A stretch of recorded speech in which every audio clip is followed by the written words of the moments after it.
하나님이 싫어하시는 것. 이사야 3장 13절에서 26절 말씀. 하나님이 싫어하시는 것.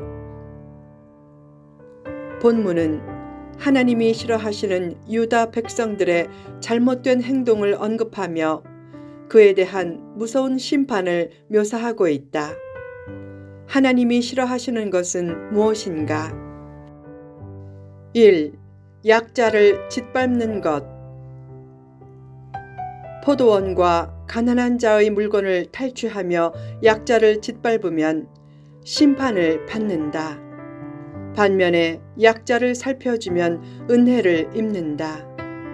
하나님은 약자를 택해 강자를 부끄럽게 하고 미련한 자를 택해 지혜 있는 자를 부끄럽게 하신다.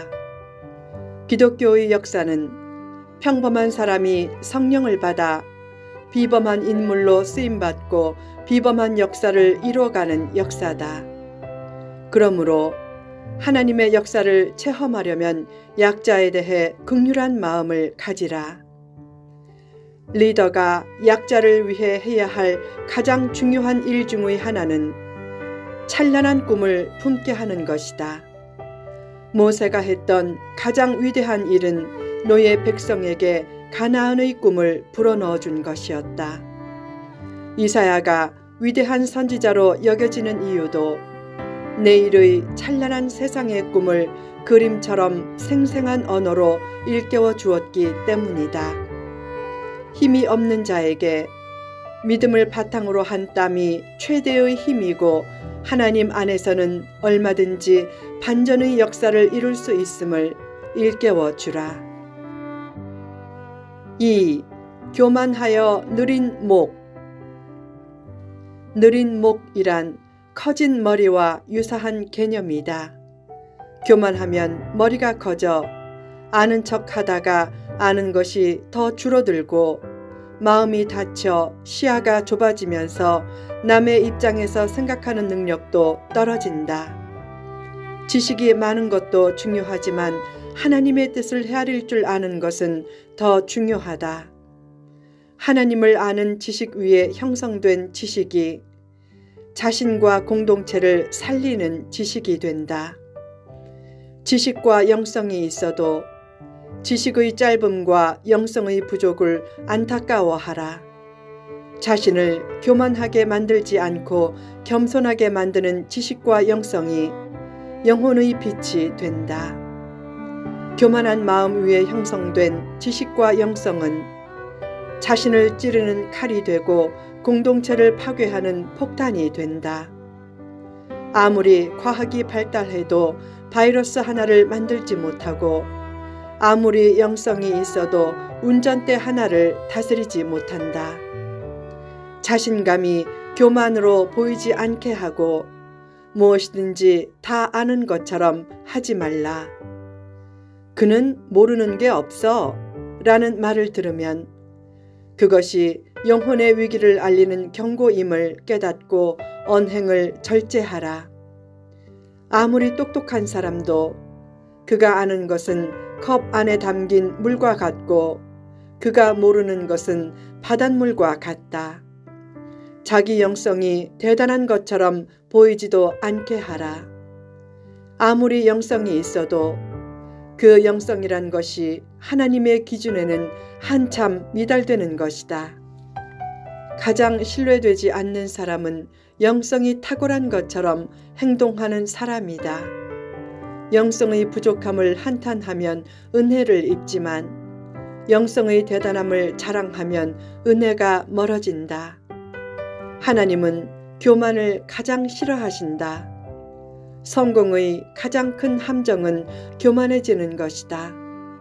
성공해도 겸손을 잃지 않고 약자와 실패자를 불쌍히 여길 때 하나님의 축복이 끊어지지 않는다. 성공하고 높아질수록 약자를 불쌍히 여기라. 힘이 있으면 그 힘으로 약자를 누르지 말고 좋은 일을 많이 하라. 높은 자리에 있을 때 교만하거나 어깨에 힘주지 말라. 이 땅의 높은 자리는 어느 자리든지 오래가는 법이 없다. 모든 것이 잠깐인 것을 알고 좋은 일을 많이 하라. 힘으로 남을 죽이면 자기도 점차 죽어가면서 악명이 남지만 힘으로 남을 살리면 자기도 점차 살아나면서 선한 이름과 영향력이 오래도록 남게 된다.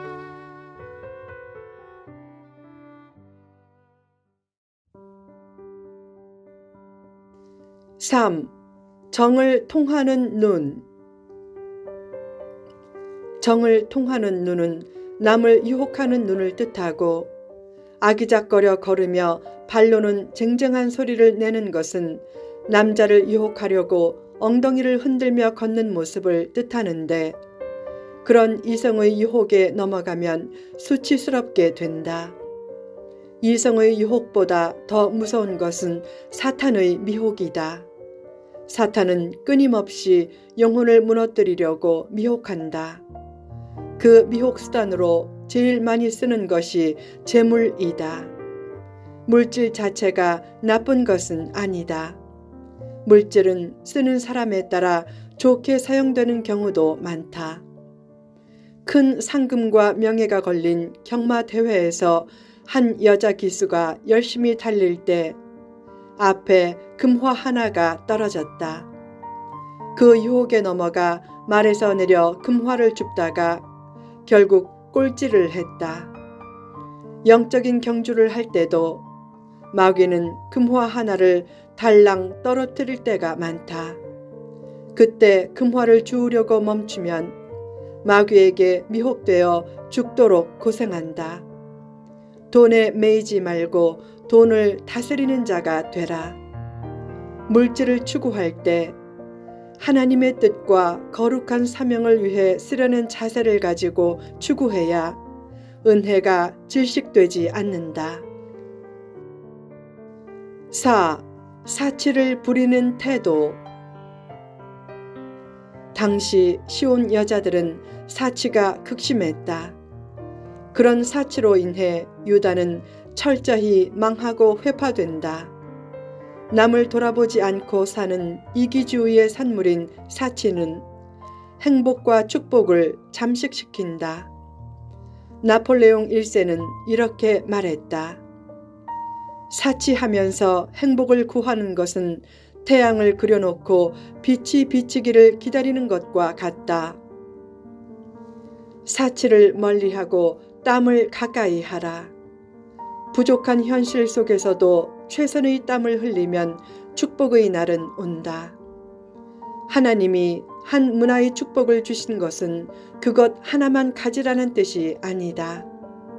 하나 쓰는 것을 봐서 둘을 주시고 10개 쓰는 것을 봐서 100개를 주시겠다는 뜻이다. 즉, 주어진 현실에서 힘써 섬기는 것에 따라 열매를 주시겠다는 뜻이다. 주어진 복을 잘못 사용하면 하나님이 회수해 가시지만 지혜롭게 잘 사용하면 하나님이 더 주신다. 옛날에 한 왕이 좋은 며느리를 구하려고 덕망 높은 예쁜 처녀를 찾는 방을 붙였다. 많은 처녀들이 찾아오자 테스트로서 그들에게 쌀 1되를 주고 한 달 동안 지내라고 했다. 대부분의 처녀가 굶기도 하고 그것으로 죽을 해 먹으면서 최대한 전략하며 살았다. 한 달 후 왕에게 올 때 많은 처녀들이 죽을 지경이 되어서 어떤 처녀는 들것에 실려오고 어떤 처녀는 창백해진 상태로 왔다. 바로 그때 한 처녀가 윤기 흐르는 피부를 가지고 밝은 얼굴을 한 채 떡까지 한 시루 머리에 이고 들어왔다. 왕이 어떻게 된 일이냐고 물었다. 그녀는 쌀 1되로 떡을 해서 시장에서 팔았다. 미모의 여인이 떡을 팔자 순식간에 다 팔렸다. 그렇게 번 돈으로 쌀 3되를 산 후 그 쌀로 또 떡을 해서 팔았다. 그 일을 반복해서 실컷 잘 먹고도 남아 왕께 드리겠다고 떡 한 시루를 해온 것이다. 결국 그 처녀가 왕의 며느리가 되었다. 최선을 다해 지혜로운 삶을 살라. 하나님은 충성된 만큼, 의로운 만큼, 최선을 다한 만큼 삶의 지경과 영역을 넓혀주신다. 예레미야 48장 10절을 보면 여호와의 일을 게을리하는 자는 저주를 받는다고 했다. 부지런히 일하면 잡념이나 시험도 줄어든다.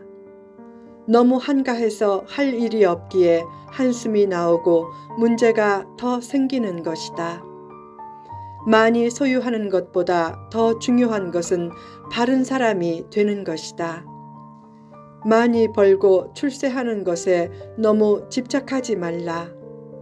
하나님 앞에 신실하게 살고 공동체에서 충성하며 살고 자신의 선한 다짐대로 부지런하고 지혜롭게 살면 하나님이 착하고 충성된 종아, 내가 네게 10고을의 권세를 준다 라고 하시면서 보다 많은 것을 관리하는 위치에 세워주실 것이다.